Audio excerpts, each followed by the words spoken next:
Bienvenue sur La Vie des Saints, la chaîne où chaque jour, nous plongeons ensemble dans l'histoire lumineuse et édifiante des saints de l'Église catholique.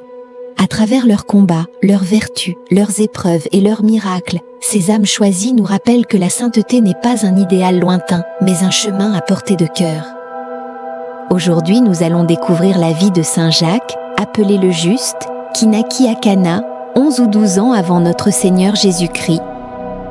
Issu de la tribu royale de Juda, il se distingua dès son jeune âge par une vie d'une pureté extraordinaire.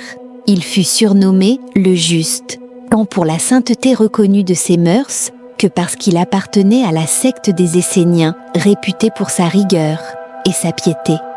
Malgré qu'il ne fût pas de la tribu sacerdotale, il jouissait d'un privilège exceptionnel, celui d'entrer dans le sancta du temple, réservé normalement aux seuls prêtres. Certains auteurs affirment même qu'il pénétrait jusqu'au sancta sanctorum, le lieu le plus sacré, où seul le grand prêtre entrait, une fois l'an. Il était aussi appelé Oblias, c'est-à-dire le rempart du peuple. Eusèbe, se fondant sur les écrits d'Hégésippe et de Clément d'Alexandrie, rapporte que les sages d'Israël attribuaient les malheurs qui frappèrent Jérusalem à l'assassinat de ce saint homme. L'Église primitive l'honorait d'un troisième titre, frère du Seigneur. Saint Paul lui-même l'appelle ainsi dans son épître aux Galates. Ce nom, cependant, ne signifie pas qu'il fut fils de la Sainte Vierge, doctrine que l'Église rejette fermement, ni même fils de Saint Joseph, par un précédent mariage. Selon la tradition, il était cousin de Jésus. Sa mère, Marie, était nièce de Sainte Anne et cousine germaine de la Très Sainte Vierge. Jacques avait 3 frères, Joseph, Simon et Jude, également appelés frères du Seigneur. Jude, l'un des 12 apôtres, se déclare lui-même frère de Jacques dans son épître, comme une marque d'honneur. Quant à Joseph, surnommé Barsabas ou encore le Juste, il fut proposé pour remplacer le traître Judas, mais c'est Jacques, surtout, que l'on désignait sous ce titre, le frère du Seigneur. Non seulement à cause de sa parenté, mais parce qu'il lui ressemblait profondément, par la sainteté de sa vie, et même, dit-on, par les traits de son visage. Des pèlerins venaient de loin pour le contempler. En le regardant, ils croyaient voir Jésus lui-même, celui qui était monté au ciel et que l'on ne voyait plus parmi les hommes. Hégésippe, ancien auteur cité avec respect par l'Église, affirme que Saint Jacques fut sanctifié dès le sein de sa mère. Un privilège rare, accordé aussi à Jérémie et à Saint Jean-Baptiste. Jacques menait une vie de rigueur extrême. Il ne mangeait jamais rien qui eût eu vie. Il ne buvait que de l'eau. Il n'usait ni de parfum, ni de bain. Bien que cela fût courant en son temps, il priait avec une telle assiduité que ses genoux étaient devenus durs, comme ceux d'un chameau. Saint Épiphane atteste qu'il vécut dans une virginité parfaite, et Saint Jérôme, avec plusieurs autres écrivains ecclésiastiques, le propose comme un modèle d'innocence, de sainteté et de pénitence. L'Évangile ne rapporte que peu de détails sur lui, après qu'il eût été appelé par le Seigneur. Mais selon un évangile ancien, utilisé par les Nazaréens et traduit du grec par Saint Jérôme, Jacques fit ce vœu au soir de la Cène: ne rien manger avant que le Fils de l'homme ne fût ressuscité. C'est pourquoi, le jour même de la résurrection, le Seigneur lui apparut et lui dit, après avoir béni, rompu et présenté le pain: ne fais plus, mon frère, difficulté de manger, car le Fils de l'homme est ressuscité. Après la descente du Saint-Esprit, lorsque le nombre des fidèles augmenta à Jérusalem, Saint Pierre, de son autorité et avec l'avis des autres apôtres, établit Saint Jacques évêque de cette ville. Sa vertu lui avait valu le respect universel, comme l'attestent Hégésippe, Eusèbe et Saint Jérôme.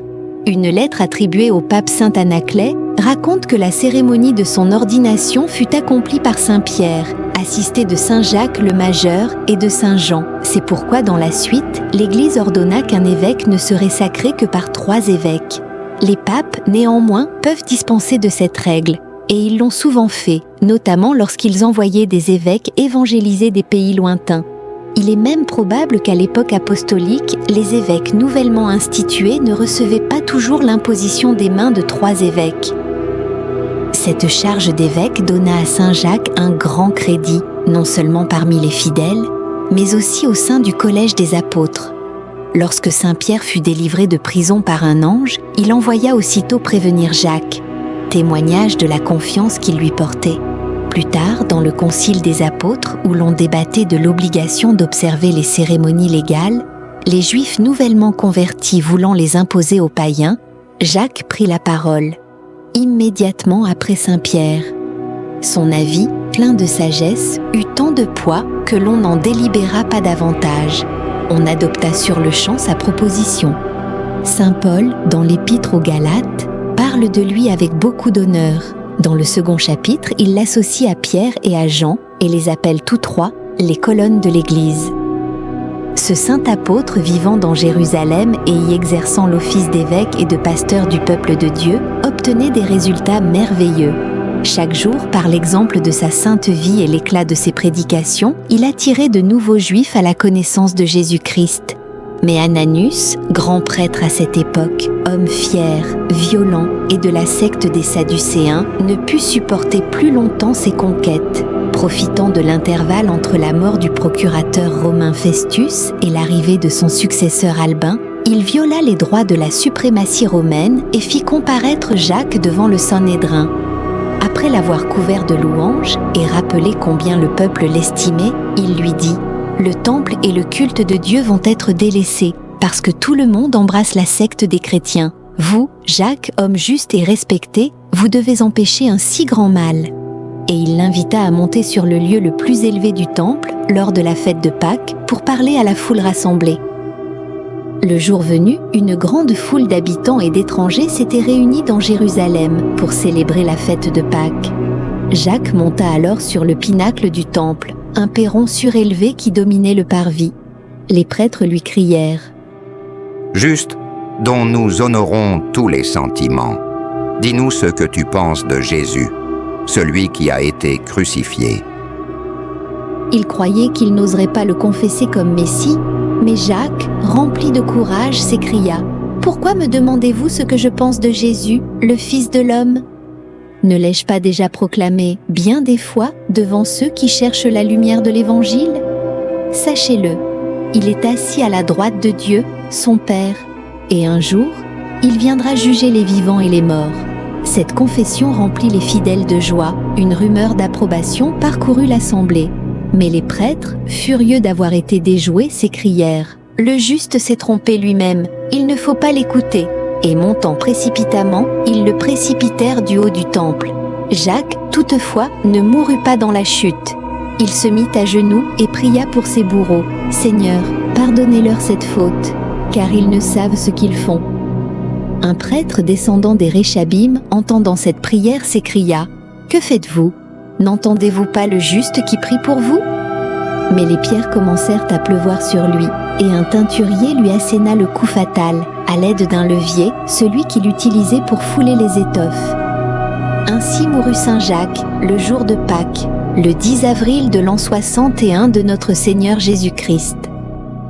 Ainsi s'acheva la vie terrestre de Saint Jacques le Juste, témoin fidèle de son Seigneur. Les Juifs eux-mêmes virent dans sa mort une cause du châtiment divin qui s'abattit peu après sur Jérusalem. Le gouverneur romain désapprouva cet assassinat et le roi Agrippa destitua Ananus de sa charge. Merci d'avoir suivi ce beau témoignage de foi et de sainteté. Si cette histoire t'a inspiré, abonne-toi à la vie des saints pour découvrir chaque jour une nouvelle figure lumineuse de l'Église.